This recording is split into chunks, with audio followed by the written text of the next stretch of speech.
Naam, habari za wakati huu mtazamaji wa Tumaini Television popote pale ulipo nchini Tanzania na nje ya mipaka ya taifa la Tanzania. Karibu sana, ni Jumatatu ya Disemba 8. Tuweze kuangazia yale yote ambayo tumekuandalia kutoka chumba cha habari kwa siku nzima ya leo. Kutoka chumba cha habari tumekukusanyia ni mengi. Kati ya hayo ambayo utayasikia ndani ya Tumaini Habari ni pamoja na Rais Samia asisitiza utulivu Disemba 9. Waziri Simbachawene ahimiza wananchi kuepuka vurugu. Kijana mpenzi wa ndege aliyegeuka kuwa shujaa. Na katika michezo na burudani, Yanga yaikataa nafasi ya pili. Na jina langu ni Innocent John. Karibu sasa tuanze Tumaini Habari mpaka pale tamati yake.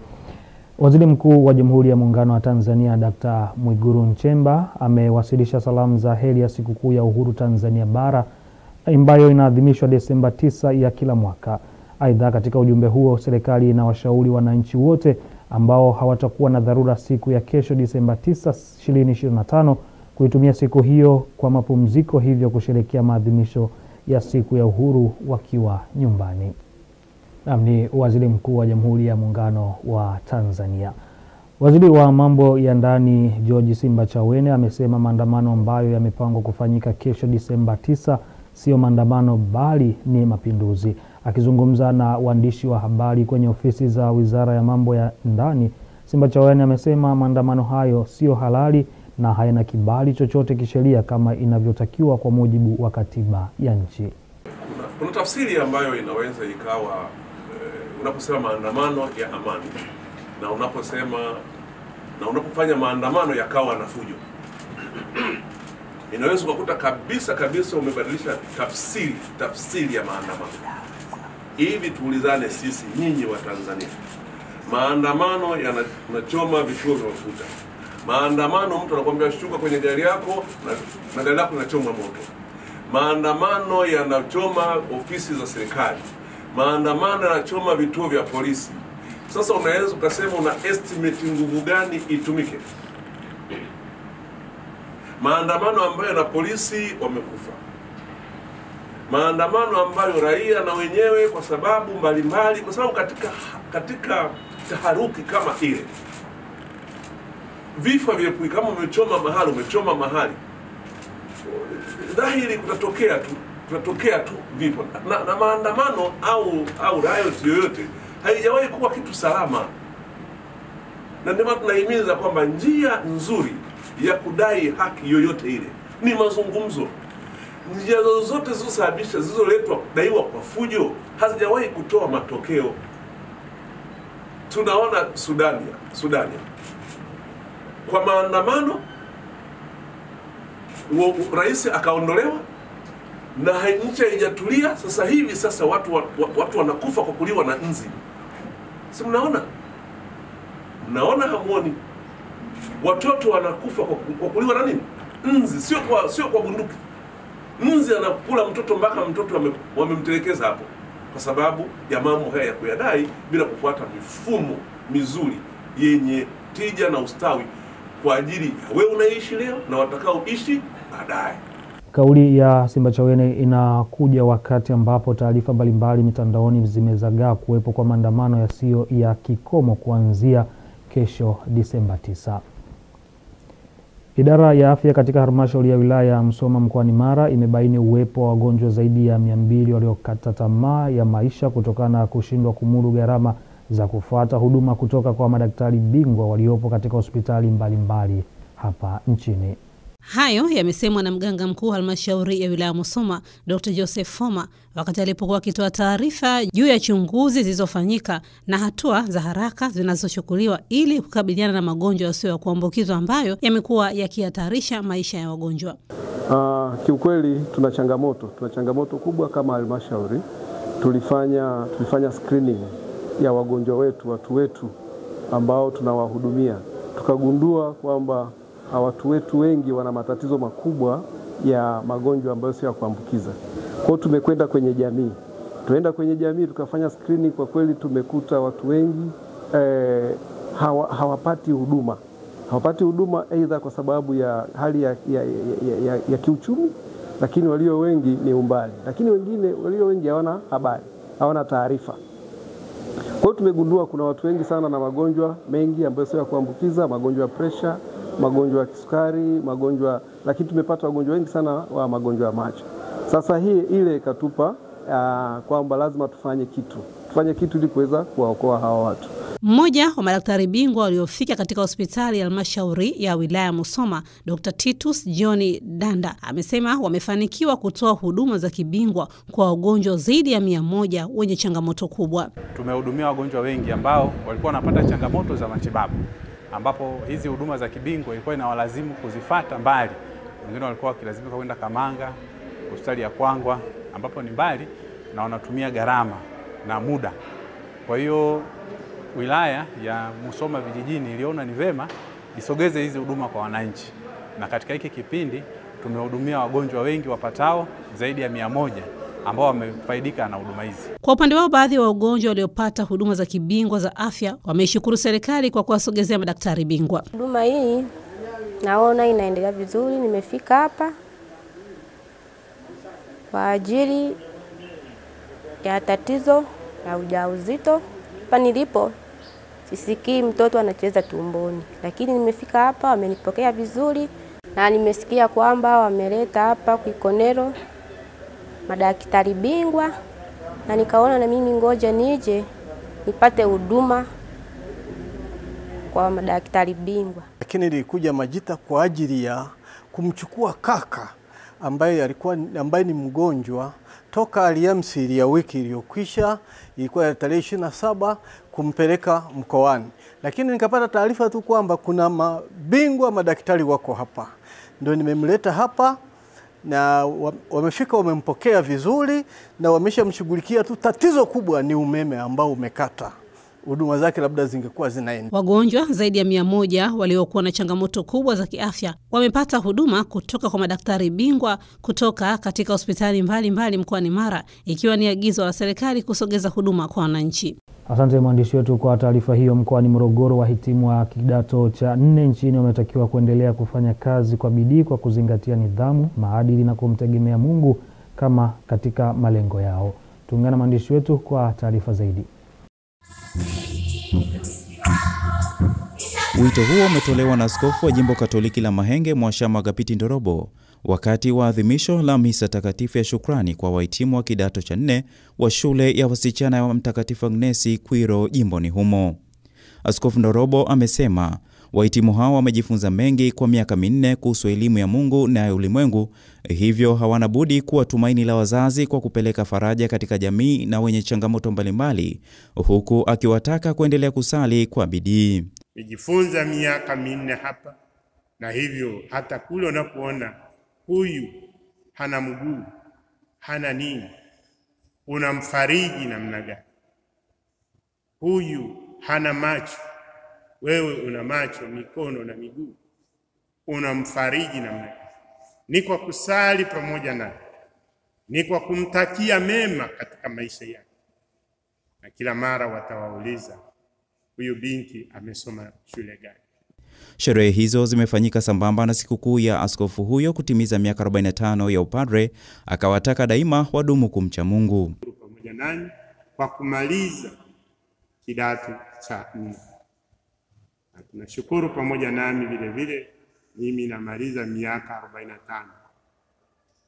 Nimaliza form 4 mwaka 1973 St. Peter's Seminary. Basi ninapoona hivi na mimi nakumbuka vile vile niligraduate darasa la 12. Basi tunamwombea Mungu na Mwenyezi Mungu aweke baraka zenu, na daima mshukuru kama huyo mkoma ambaye amemshukuru Mwenyezi Mungu kwa kumwambia asante kwa kuniponya, na sisi vile vile kumwambia asante kwa kutufikisha salama katika kidato chetu cha 4. Askofu Ndorobo amewaasa wahitimu wajitengenezee ratiba zao wanapokuwa nyumbani ili wafanye kazi za kujiendeleza katika maisha yao ya kila siku, ikiwa ni pamoja na kumwomba Mungu ili afanikishe malengo yao. Kwa upande wao, wazazi, walimu na wanafunzi walioshiriki sherehe kutosubiri matokeo, watulie, wawasaidie wazazi kazi kama kurudisha fadhila kwa malezi waliopewa. Bado elimu haina mwisho, kwa hiyo bado wanaendelea kujifunza wakati wote, hata kama wakiwa nyumbani. Bado jamii itaendelea kuwapa vitu vingine ambavyo shuleni huenda hawajabahatika kuvipata. Tunawatakia kila laheri katika muda huu wa kusubiri matokeo. Hapa tunao majumbani kwa ajili ya amani, wasome, waache vurugu. Kutoka hapo tuwapeleke na tuisheni ili wajiandae kwenda form 5. Umeona, elimu ni kitu bora kabisa. Kama hujamfunza mwanao baadaye usijua atafanya kazi gani. Kwa sisi kama wazazi wenzangu wote nchi nzima, dunia nzima, tujitahidi sana, hasa kwa watoto wa kiume na wa kike wote kwa jumla, tuwapende na tuwape maadili mema. Kama shukrani zao kuwarejesha wazazi waweze kujichunga na pia waweze kufuata maadili mema. Mungu awabariki katika matokeo yao, awabariki katika maisha yao, wazazi hata mienendo yao. Na sasa tuelekee hapo kwa majirani zetu nchini Kenya, ambapo kukutana na mpenzi wa ndege huko nchini Kenya aliyegeuka kuwa shujaa ndani ya nchi yake kwa kuokoa na kuuguza wanyamapori waliojeruhiwa. Rogers Oloo Maguta anajitolea maisha yake kuwaokoa na kuwarekebisha ndege wa mwituni waliojeruhiwa, na akapewa jina la utani la Nairobi Birdman.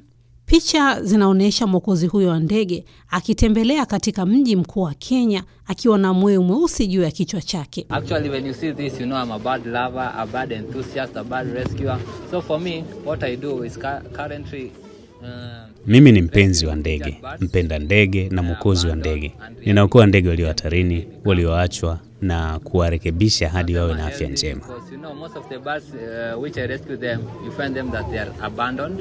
Yeah, most of them they don't have food or a dependent mother which they can feed them. Maguta mwenye umri wa miaka 27 alitumia zaidi ya miaka 10 akiishi mitaani akiwa mtoto, shida ambayo ilikuza uelewa wake wa kuhamasisha urafiki wake usio wa kawaida na ndege. So my passion for birds started when I was living in Nakuru. Wakati wa mapumziko yangu tulikuwa tukiingia ndani ya mbuga hiyo kisiri, ambapo tungeweza kutazama ndege, kuchunguza asili na kutazama ziwa. Mapenzi yangu kwa ndege yalianza nikiwa ziwani.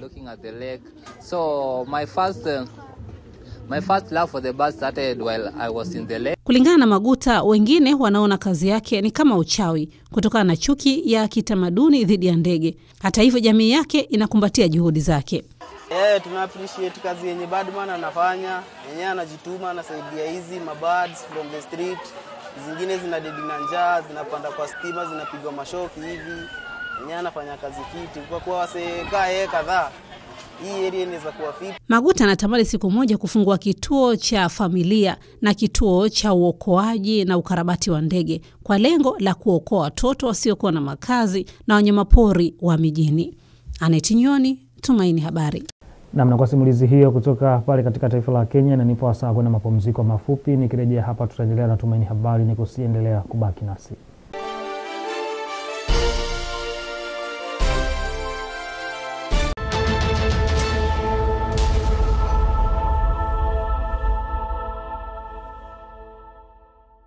Karibu sana mtazamaji wa Tumaini Television, na kama ndo kwanza unajiunga nasi, hii ni Tumaini Television na hii ni Tumaini Habari. Karibu.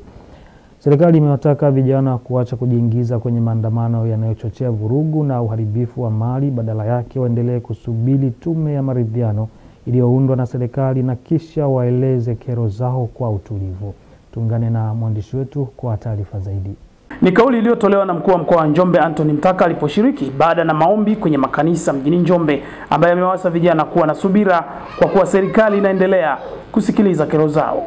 Ni kweli ujana ni maji ya moto, lakini tujue kwa kanuni ya Mwenyezi Mungu, kesho sisi ni wazee watarajiwa. Tafakari tena na tena, tunatengeneza jamii na taifa gani la kesho. Miongoni mwa makanisa yaliyotembelea mkuu wa mkoa wa Njombe na kushiriki ibada na maombi ni TAG Njombe, ambapo askofu mkuu wa kanisa hilo Fairod Nyagawa akizungumza mbele ya waumini wa kanisa hilo amesema ni muhimu taasisi za dini kuendelea kuliombea taifa. Tusipokuwasikiliza ninyi na ninyi msipotusikiliza ni lini tutakapokaa mambo yaweze kukaa vizuri. Kwa hiyo ni wito wangu kwa mujibu wa andiko hili, kiwepo kitu cha jinsi hiyo, na ndio hivi maana yake mmekuja huku ni kusikilizana, na tunaamini kupitia viongozi wetu hawa ni Mungu ndiye anayewatumia kuhakikisha, sio wao wanao, ni hekima ya Mwenyezi Mungu na maarifa ambayo Mungu anawapatia ili kuhakikisha kwamba mambo yanaenda vizuri pasipo na shida yoyote. Kwa hiyo tuna jukumu kubwa sana ambalo umetuambia katika kuwaombea. Viongozi wa vyama vya siasa mkoani hapa akiwemo mwenyekiti wa Chama cha Mapinduzi mkoa wa Njombe Deo Sanga ameeleza jitihada za kuhamasisha amani kwa vijana, huku mbunge wa viti maalum mkoa wa Njombe Isigrada Mligo kutoka Chama cha Ukombozi wa Umma CHAUMMA akizungumza na vijana wa makanisa ya CCT mkoa wa Njombe. Kwa tunawaagiza waheshimiwa madiwani kwamba wakaitishe caucus, wakaitishe kamaka zao za vikao vyao kwenye kata zao, kutokana na uvumi ambao umekuwa ukitrend baadhi ya mitandao kwamba wananchi wetu wengine wanakosa amani kutokana na lile lililotokea tarehe 29. Kwa nini shetani anatumia sana vijana? Anatumia vijana kwa sababu kijana ndo destiny ya hapa duniani. Yaani wewe ndo utoa majibu ya maisha yako hapa duniani. Wazee hadili nao kwa sababu wao walishakata tamaa, maisha wameshakatia tamaa. Anajua tukimshikilia kijana tumeharibu taifa. Mkoa wa Njombe ni miongoni mwa mikoa ambayo haikukumbwa na vurugu zilizotokea hapo Oktoba 29 kutokana na uhodari wa vyombo vya ulinzi na usalama kwa kushirikiana na wananchi. Prosper Mfugale, Tumaini TV Habari, Njombe. Waziri wa Elimu na Mafunzo ya Amali Zanzibar Leila Mohamed Musa amekabidhi kompyuta mpakato 150 zenye thamani ya zaidi ya shilingi milioni 140 kwa wanafunzi wanaojiunga na masomo ya shahada ya kwanza wa jimbo la Gando, ikiwa ni juhudi za mbunge wa jimbo hilo za kuwawezesha kielimu na kuwajenga katika ulimwengu wa kidigitali. Taarifa ya Masanja Mabura kutoka huko Pemba inasomwa hapa studioni. Akizungumza wakati wa kukabidhi vifaa hivyo, Waziri Leila amesema matumizi ya teknolojia ya TEHAMA yana mchango mkubwa katika kuandaa wanafunzi kuingia kwenye ushindani wa soko la ajira ambalo kwa sasa linahitaji maarifa ya kidijitali. Elimu yako ikiwa haijawa connected na digital, hujasoma katika ulimwengu wa sasa. Utamaliza digiri yako lakini utashindwa kuingia katika ushindani wa soko la ajira kwa sababu hizo ajira zote ziko kwenye digital platform. Naye ndo Salum Musa kwa wanafunzi waliopokea kompyuta hii malengo yaliyokusudiwa na kuahidi kuendelea kuunga mkono juhudi za kuinua elimu ili kuhakikisha vijana wanapata mazingira bora ya kujifunzia na hatimaye kuwa wataalamu watakaoiletea taifa maendeleo. Leo tutakabidhi laptop. Nitaomba kwa ridha yako unikabidhie laptop kwa wanafunzi wote wa jimbo la Gando walioingia mwaka huu digrii mwaka mpya. Lakini pia mwaka juzi na mwaka miaka iliyopita katika awamu yangu kuna wanafunzi walimiss kumpata mbunge, hatukuweza kupewa laptop. Hao nitakutana nao tarehe 27 Januari inshallah. Nitawachanganya na wanafunzi wa diploma pamoja na certificate. Wote wa jimbo la Gando ni marufuku ndani ya jimbo la Gando mzee kununua laptop. Wazazi na walezi wa wanafunzi hao wanapongeza hatua hiyo ya kukabidhiwa kompyuta mpakato, wakibainisha kuwa imewasaidia kupunguza gharama kubwa walizostahili kuzibeba katika kuwawezesha watoto wao kujifunza kwa ufanisi. Kwa kweli ni hatua moja nzuri sana kutokana na hali zetu za kimaisha zilivyo, kutokana na maisha yetu ni hali ya chini. Kwa hivyo ni jambo la kushukuru sana na tumpongeze Rais na mbunge wetu wa jimbo la Gando, Mheshimiwa Salim Musa Omari. Kama ingelikuwa si hapa kusaidiwa ni Mheshimiwa mbunge, ina maana ingegharimu kiasi kikubwa cha fedha, ambazo fedha hizi pengine kuna jambo jingine la kufanyia, lakini ingebidi kununulia kifaa hichi. Kwa hiyo mimi nina furaha ya kutosha. Farijika sana kwa kuchukua juhudi ya kutupa laptop hizi, kwa sababu si uwezo wetu ni mdogo sana na tungalishindwa kuwanunulia watoto na wangerudi chini kielimu. Hatua ya kukabidhi kompyuta mpakato 150 kwa wanafunzi wa jimbo la Gando imeendelea kuwa ushahidi wa jitihada za mbunge wa jimbo hilo katika kuimarisha elimu kupitia matumizi ya TEHAMA. Serikali imewahakikishia vijana wanaohitimu masomo katika vyuo mbalimbali nchini kuwa itaendelea kuimarisha mazingira ya elimu ya ajira, teknolojia na ujasiriamali ili kuhakikisha vijana wanaotoa mchango mkubwa katika maendeleo ya taifa. Tuungane na mwandishi wetu kutoka Mwanza, Mabere Makubi. Hayo yamebainishwa jijini Mwanza na naibu waziri wa fedha Mhandisi Mshamu Ali Munde, ambaye alimwakilisha waziri wa fedha Balozi Hamis Musa Omari katika mahafali ya 39 duru ya pili ya chuo cha mipango ya maendeleo vijijini, kituo cha mafunzo cha kanda ya Ziwa Mwanza, yaliyofanyika eneo la Kitumba Kisesa, wilayani Magu. Ubunifu na ujasiriamali ndio injini ya uchumi wa kisasa. Ndugu zangu, taifa linahitaji vijana wanaoweza kuona fursa kila mahali walipo, vijana wanaoweza kubuni suluhisho la changamoto za jamii zao, vijana wanaoweza kugeuza changamoto kuwa biashara. Upande wake, mkuu wa chuo cha mipango ya maendeleo vijijini Profesa Hossein Mayaya amesema kuwa chuo kimejipanga katika kuandaa wataalamu wenye weledi wa kutosha katika fani za mipango ya maendeleo ili kutoa wataalamu wenye uzalendo na uadilifu, kwa kuwa uzalendo na uadilifu ndizo nyenzo muhimu katika ujenzi wa uchumi wa nchi. Katika kuunga mkono juhudi hizi za serikali ya awamu ya 6 ya Dr. Samia Suluhu Hassan, tunaahidi si tu kujizatiti katika kuandaa wataalamu wenye weledi wa kutosha katika fani na mipango ya maendeleo, bali pia kutoa wataalamu wenye uzalendo, waadilifu. Aidha, amesema katika kufanikisha lengo la vyuo vya elimu ya juu na vya kati kuwa vya kimataifa, chuo kilianzisha dawati la umataifishaji kwa minajili ya kuwa na uhusiano na taasisi za nje ya nchi na kupata jukwaa la kubadilishana uzoefu kimataifa. Tumeanzisha ushirikiano na ubalozi wa Marekani. Kupitia ushirikiano huo, ubalozi huo unatupatia mtaalamu wa Kiingereza, English Language Fellow Program, lakini pia umekuwa mtuletea wataalamu kwa ajili ya kufundisha masuala ya AI. Nao baadhi ya wahitimu wa shahada ya umahiri katika mipango, ufuatiliaji na tathmini wanatoa ahadi ya kutumia elimu walioipata kusukuma mbele gurudumu la maendeleo hapa nchini. Lakini pia tukiangalia kwa eneo la mipango na tathmini, hakuna kitu chochote ambacho kinafanyika bila mipango. Tunatakiwa tupange, lakini pia tutathmini wapi tunatoka, wapi tunaenda na nini kinapatikana. Tutaenda kujikita kutoa elimu hii tulioipata kuitumia katika taifa letu, jamii yetu, ili kuweza miradi yetu iwe endelevu na taifa letu liweze kupata maendeleo na kupiga hatua. Jumla ya wahitimu 2621 wa chuo cha mipango ya maendeleo vijijini umetunukiwa stashahada na shahada katika mahafali hayo. Mabere Makubi, Tumaini Habari, Mwanza. Tukiendelea kusalia kanda ya Ziwa na mara hii sasa katika mkoa wa Geita, ambapo mkazi wa Mwagi kata ya Nyanguku katika halmashauri ya manispaa ya Geita, Shidiku Nzoya mwenye umri wa miaka 35 ameendelea kufanya shughuli ya kucheza na kutunza nyoka pamoja na fisi ndani ya nyumba anayoishi, ingawa kazi hiyo huwastajabisha wengi kwa Shidiku ndio uhalisia wa maisha yake na chanzo kikuu cha mapato kitakachosaidia kuziendesha familia zake mbili zenye jumla ya watoto 9. Jere Maduka ametuandalia ripoti hii. Licha ya shughuli hiyo kuwashangaza wengi, kwa Shidiku ndio msingi wa maisha yake na familia zake mbili, ikiwemo kulea wake zake wawili na watoto wake 9.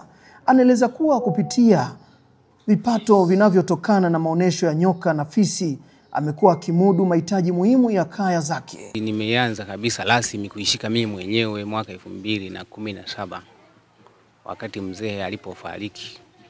Nikaisimamia mimi kama alivyoniachia.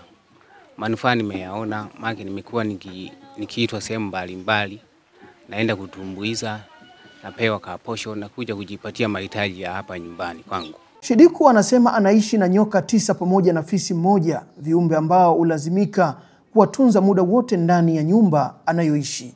Hata hivyo, anasisitiza kuwa pamoja na kuzoeana nao, changamoto za gharama za matunzo, chakula na mazingira salama zimeendelea kuwa kikwazo kikubwa. Kama sasa hivi nina aina ya nyoka weusi hawa wanaoitwa kobra. Wao chakula chao kikuu ni mayai.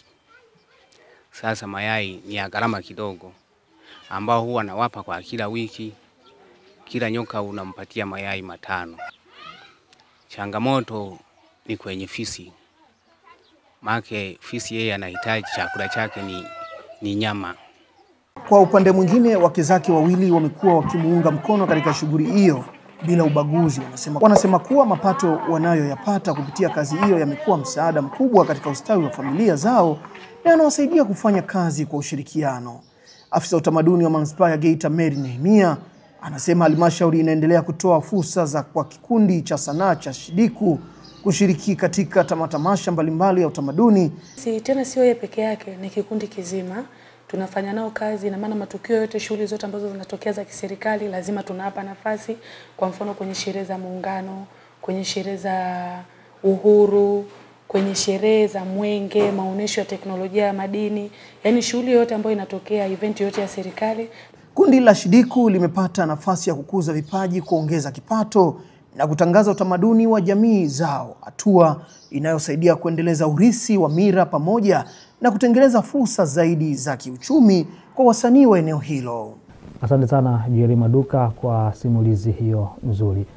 Madiwani wa baraza la halmashauri ya Chalinze wametakiwa kuwa na umoja, ushirikiano miongoni mwao ili kusonga mbele na kuwatumikia wananchi, kutatua changamoto na kukwepa kuibua migogoro baina ya viongozi na wananchi. Tuungane na mwandishi wetu kwa taarifa zaidi.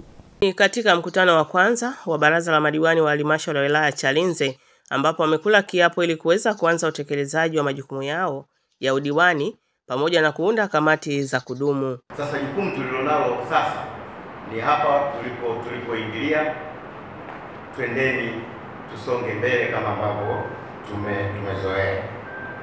Lakini mwenyekiti, wote waliosimama hapa wamezungumzia swala la ushirikiano, na mimi nisisitize ni vizuri na ni vyema mkawa na ushirikiano sana waheshimiwa madiwani. Kwanza miongoni mwenu nyinyi wenyewe kwa wenyewe, madiwani mkigawanyika hamwezi kuisimamia halmashauri. Hamtaweza. Na wananchi waliowachagua wanategemea mboreshe shughuli zao za maendeleo. Silaha pekee itakayowasaidia ni umoja. Niwaombe endeleeni kuwa wamoja. Mwenyekiti wa baraza hilo Leon Mgweno, baada ya kudhibitishwa na baraza hilo kwa kula zote 20, amepongeza juhudi za wataalamu wa halmashauri wakiongozwa na mkurugenzi kwa kusimamia mapato kwa kipindi ambacho walikuwa kwenye mchakato wa kutafuta kura kwa wananchi. Leo umethibitishwa rasmi, umechaguliwa rasmi kwa mwenyekiti wa halmashauri, lakini pia tunapongeza sana jitihada nzuri zilizochukuliwa na wenzetu watumishi chini ya kamisa mkuu wetu wa wilaya ya Bagamoyo. Halmashauri tumeiacha ikiwa salama na tumekuta ikiwa salama, lakini kubwa zaidi na nzuri zaidi, mpaka sasa hivi wameshafikia 53%, kitu ambacho kinatutia moyo sisi kama madiwani, na sisi tunaahidi kufanya kazi kwa ushirikiano. Tunachukua majukumu haya tumeapa kwa ajili ya kwenda kutekeleza ilani ya Chama cha Mapinduzi, na mimi kama makamu mwenyekiti ni kuhakikisha kipaumbele changu ni mapato. Naye diwani wa kata ya Bwilingu anaeleza dhamira ya kuwatumikia wananchi wake kwa weledi mkubwa na kuweza kutatua changamoto mbalimbali kwa wakati. Nashukuru wananchi wa kata ya Bwilingu kwa kuniamini, kwa kuamini kwamba naweza kufanya kazi pamoja, tukaleta maendeleo pamoja kwenye kata yetu ya Bwilingu. Lakini chukua nafasi hii pia kusema tu kwamba yale yote tulioahidi kipindi cha kampeni tunakwenda kuyatekeleza, na tayari tuna maagizo kutoka kwa Mheshimiwa Rais na siku 100 za kufanya kazi. Katika baraza hilo madiwani wamesema kulingana na kiapo walichoapa, wapo tayari kwenda kuwatumikia wananchi na kuhakikisha wanasimamia miradi yote ya maendeleo ili kuleta tija kwa wananchi na serikali. Monica Msomba, Tumaini Habari, Pwani.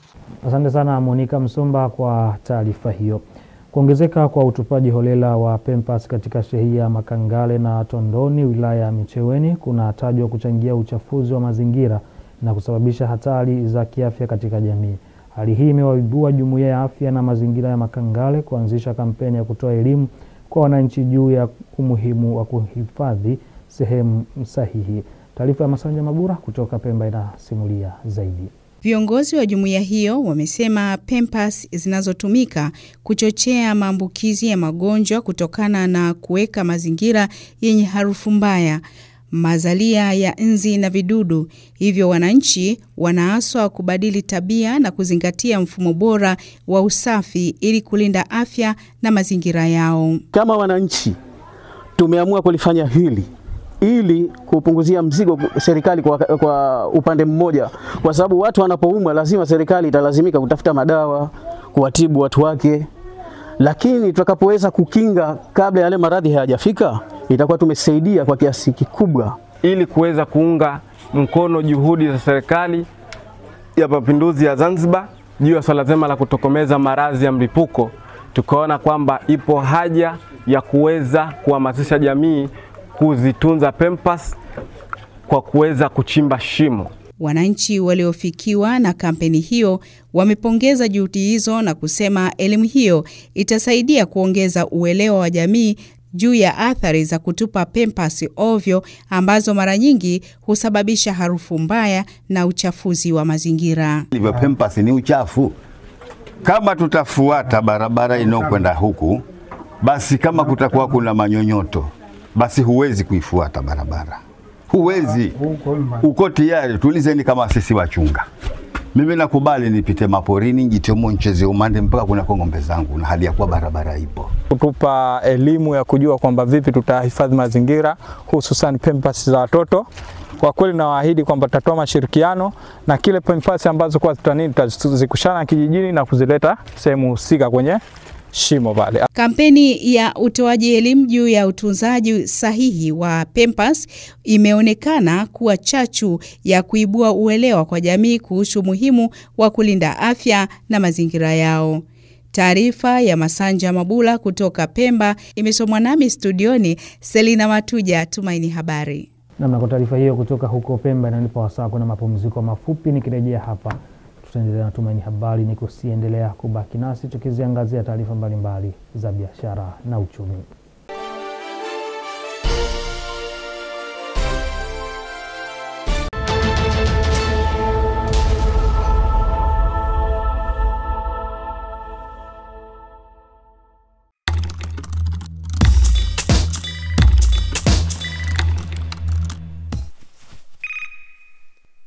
Naam, karibu sana mtazamaji wetu katika upande mwingine wa habari za biashara na uchumi, na mara hii tupate taarifa kutoka Benki Kuu ya Tanzania ambazo zinahusiana na ubadilishwaji wa fedha za kigeni dhidi ya shilingi ya Tanzania kama ambavyo jedwali linaonyesha.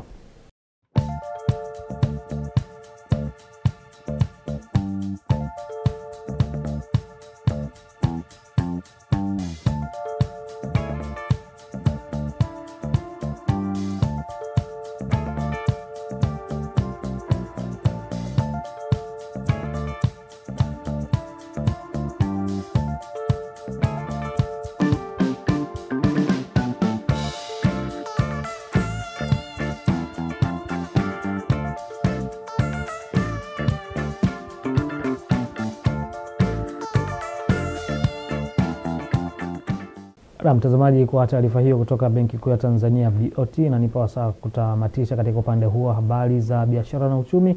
Tunapata mapumziko mafupi, tukirejea hapa itakuwa wasaa wa kwenda viwanjani na kufahamu yale yote ya kimichezo ambayo yamejiri kwa siku nzima ya leo ambayo tumekusanywa na wanamichezo wetu. Karibu.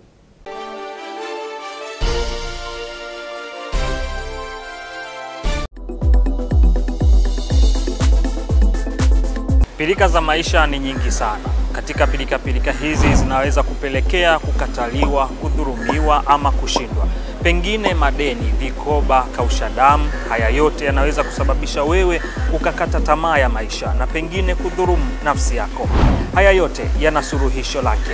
Tazama kipindi cha Maisha Kliniki kila ifikapo saa 3:30 usiku na marudio yake siku ya Alhamisi saa 3:30 asubuhi.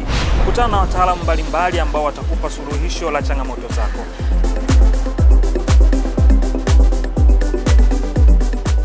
Karibu maishani. Inuka, simama imara tena, endelea na safari.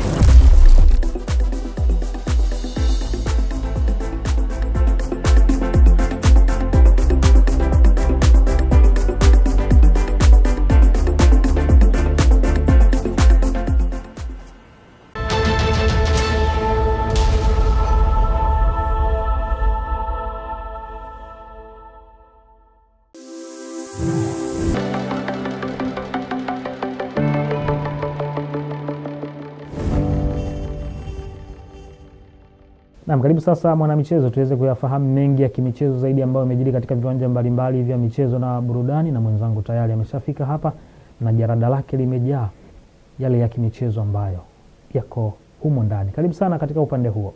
Naam, shukrani sana kwa habari za michezo. Tuanze na klabu ya soka ya Yanga ambako bao la dakika ya 88 lilofungwa na mshambuliaji nyota Prince Dube limeiwezesha klabu ya soka ya Yanga kuondoka na pointi 3 muhimu katika mchezo wao dhidi ya Coastal Union, mchezo uliopigwa katika dimba la Jamhuri Dodoma mapema kabisa Jumapili hii. Na kwa matokeo hayo sasa Yanga inakusanya alama 16 wakiwa nafasi ya pili kwenye msimamo wa ligi kuu soka Tanzania bara na kujiweka katika nafasi nzuri kabisa kutoa taji tena la ligi kuu soka kwa mwaka huu. Na meneja habari na mawasiliano wa klabu ya soka ya Yanga Ali kama amepata nafasi ya kuzungumza huko, pia akianza kuleta majivuno kwamba nafasi ya pili si ya kwao bali nafasi ya kwanza ndio ambayo wanaitaka. Sisi ni wanaume, wacheza mpira mzuri sana, na ambacho Coast na wapongeza leo hawakujiangusha hapo. Wewe kucheza mpira, sio timu ambayo ilikuja hapa kwa kutafuta sare. Ilikuja kutafuta ushindi. Ndio maana walipambana, hawakuwa na muda wa kupoteza, wakawa wanainuka wanapambana kutafuta ushindi. Bahati mbaya tu technical bench yetu ilisoma vizuri mchezo. Kufanya ile sub ya kucheza double striker ikaweza kutusaidia. Prince Dube akawa huru na akaweza kuwadhuru Coast hapa. Tunakwenda nafasi ya pili, sio nafasi ya Yanga. Yanga haiwezi kukaa hapa ikasema kwamba nafasi ya pili ndio mahala pake. Kuna mahala tunakwenda. Inshallah Mungu tujalie kheri, tuendelee kupambana, tutafika mahala ambako Yanga inatakiwa ikae. Na mkujereka ni kwamba mashabiki wa klabu ya soka ya Simba wameendelea kuwaimba viongozi wao kwa kuachia nafasi za uongozi ndani ya klabu hiyo mara baada ya kupata matokeo mabovu katika michezo yao ya hivi karibuni. Simba ilipoteza katika mchezo wa bao 2-0 dhidi ya klabu ya soka ya wanalambalamba Azam FC na hatimaye kuzua taharuki kwa baadhi ya mashabiki wa klabu hiyo. Huko pia mashabiki hao wameimba kwamba viongozi wana kila sababu ya kuachia nafasi pamoja na benchi la ufundi na kusema kwamba wana wahujumu, hali inayosababisha wao kupata matokeo mabovu. Simba kila mwaka sisi ni watu wa maumivu. Tulikuwa tunafungwa mara nyingi sana na mtani Yanga. Tukawa tunasema kwamba wachezaji wetu mamluki. Tumemzungumzia Chama kwamba hafaya anatumika upande wa pili. Aishi Manula anatumika upande wa pili. Inonga anatumika upande wa pili. Na wengine wachezaji ambao wametoka bila sababu pale Simba kwa kusema kwamba ni mamluki. Kwa nini iwe Simba wakati Tanzania tuna timu zaidi ya 16? Kwa nini kila siku na kwa Simba tunakuwa na wachezaji mamluki? Uongozi wa Simba hauko vizuri. Sisi tunamuomba Mwenyezi Mungu umodeo ujatuletee watu ambao wanaeleka bechi lote asafishe kama naipenda timu. Wana Simba ilikuwa kama tunachukua mazoezi ilikuwa uwanja unajaa. Lakini angalia sasa hivi dabi kubwa Azam na Simba, lakini kama wanacheza na JKT. Wachezaji wametoa jasho. Wachezaji wametoa ile ndani mule. Wamepambana, unaona kabisa wamepambana. Lakini sasa ni mpira unajua ni muunganiko wa vitu vingi. Wachezaji ni watu wa mwisho kabisa wa kuleta matokeo. Lakini timu inaanzia huku. Tumefanya mkutano juzi. Mkutano hujaisha vizuri. Kiongozi unakimbia unaacha mkutano. Maana yake nini? Simba imekushinda. Lakini pia mara baada ya mchezo huo kuhitimishwa, kocha wa Azam FC Florent Ibenge alipata nafasi ya kuzungumza kuhusiana na kile ambacho walichokutana nacho, huko pia akiweka wazi kwamba mchezo huo ulikuwa ni mgumu hadi wao kupata matokeo. It was tough in the first half. They could score by Eli Panzu. He kicked the post, and we have also one chance with Kitambala with the head, but they have more possession, they play more, and we were more suppression. And in half time, I changed a bit the system, and we were confident. We were confident we can win this game, so we did it. And if you see the second half time, I think we were better. Hitimisha katika anga la kitaifa ambako viongozi wa jimbo la Konde wameweka wazi mipango mikakati kabambe kabisa ya kuinua sekta ya michezo kwa hatua madhubuti zitakazoendeleza mara moja, ikiwemo kuanzisha ligi mpya ndani ya jimbo hilo. Mwenzetu ana taarifa zaidi. Mheshimiwa mbunge katushtukiza sisi kwa sababu aliandai ghafla kisirisiri ili sie kutuangusha, lakini tunataka mbwaga yeye sasa hivi. Upande wetu sisi kwa game iliyochezwa kwa kila timu tutatoa shilingi 100,000. Kwa hiyo yani ni kuonesha tu kwamba hapa tuko kwenye competition. Tunashindana na mbunge tunashindana na mwakilishi na madiwani. Atakachokifanya yeye tunataka tukifanye mara mbili zaidi. Mbeni muongeze jitihada sana. Ingawa timu yangu moja katika zote ni timu zangu, lakini timu yangu moja kidogo kwenye ushambuliaji kidogo imelegalega sana. Lakini ndio mchezo, kwa sababu lazima patikane mshindi. Kwa hiyo mlioshinda hongereni sana, na mbokuwa vile vile kwa leo wameshindwa basi poleni sana, lakini tuko pamoja. Naam, tuhitimishe katika michezo kwa siku ya leo na taarifa za kimataifa ambako klabu ya Inter Miami imetoa kombe lake la kwanza la Major League Soccer MLS kihistoria kufuatia ushindi wa 3-1 dhidi ya timu ya Thomas Muller na wenzake wa Vancouver, huku Lionel Messi akisaidia timu yake kupata ushindi huo wa magoli matatu. Na Messi alitoa tuzo ya mchezaji bora wa mwaka wa ligi hiyo kuu nchini Marekani kwa mara ya pili mfululizo baada ya kufunga mabao 35 na assist 28 kwenye mechi 34 za MLS, huku akitoa kombe lake la 47 kihistoria. Jordan Alba na Sergio Busquets ambao walitangaza kustaafu soka msimu huu wamehitimisha safari yao ya kusakata kabumbu na kombe, wakati Messi akiwa mchezaji wa kwanza kihistoria kutoa tuzo ya mchezaji bora wa msimu wa MLS, yani MVP, mara 2 mfululizo. Mimi nahitimisha hivi habari za michezo kwako. Na asante sana kwa taarifa hizo za michezo na burudani, na sasa tupate utabiri wa hali ya hewa wa saa 24 zijazo kwa mujibu wa mamlaka ya hali ya hewa nchini Tanzania TMA.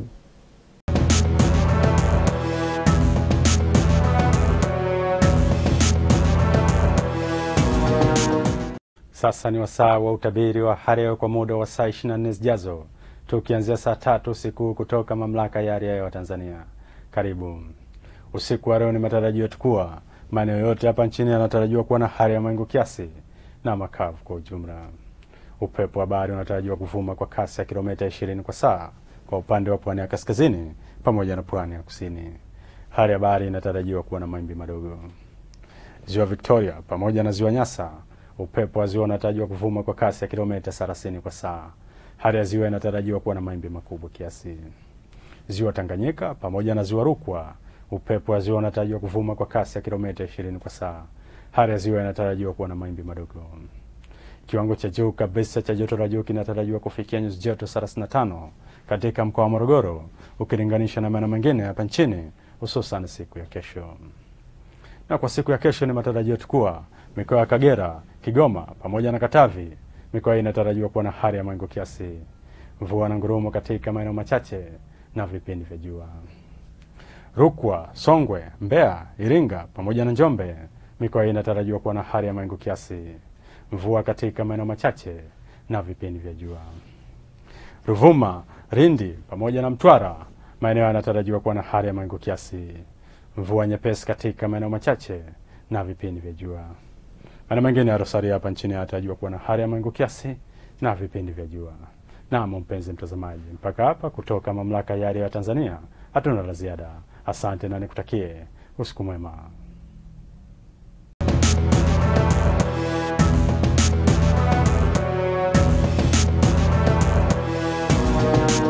Kutamatika kwa taarifa kutoka mamlaka ya hali ya hewa nchini Tanzania TMA, na nipa wasaa kutamatisha Tumaini Habari kwa siku ya hii leo Jumatatu ya Disemba 8. Kesho ni siku ya uhuru wa taifa hili la Tanzania, na wananchi wote wanahimizwa kusherehekea kwa amani na utulivu. Kwa niaba ya wote kutoka chumba cha habari, jina langu ni Innocent John. Uwe na usiku mwema.